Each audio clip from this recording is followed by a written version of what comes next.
তুমি কি জানো ভারতের এক ঋষি হাজার হাজার বছর আগে এমন এক বই লিখে গেছিলেন যেখানে লেখা আছে কেমন করে মানুষ আকাশে উঠতে পারে।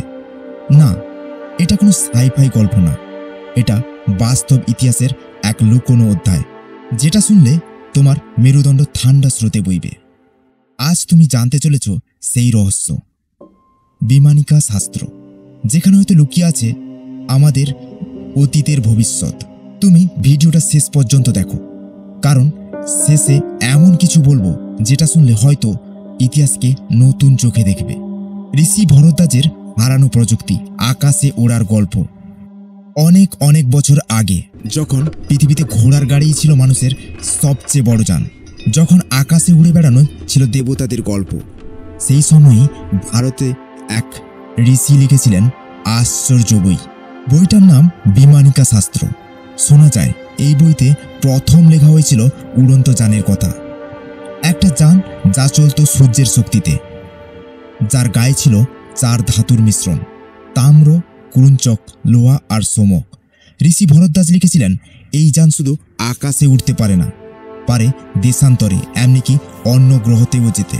ভাবতো, যখন রাইট ব্রাদার্সের জন্মই হয়নি, তখন এই মাটিতে কেউ লিখে গেছিলেন এমন এক যন্ত্রের কথা যা আজ বিজ্ঞানও কল্পনা করতে পারে না। বলা হয় সেই সময়ে আকাশে আলো দেখা যেত, অদ্ভুত শব্দে কাঁপত বাতাস। মানুষ বলতো দেবতারা যাচ্ছেন স্বর্গে, কিন্তু কেউ জানতো না ওটা হয়তো কোনো বিমান।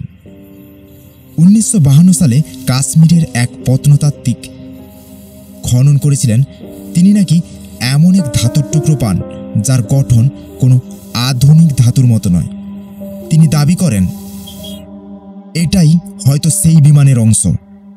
কিন্তু কয়েক সপ্তাহ পর সেই প্রত্নতাত্ত্বিক এবং সেই ধাতব টুকরো দুজনেই অদৃশ্য হয়ে যান।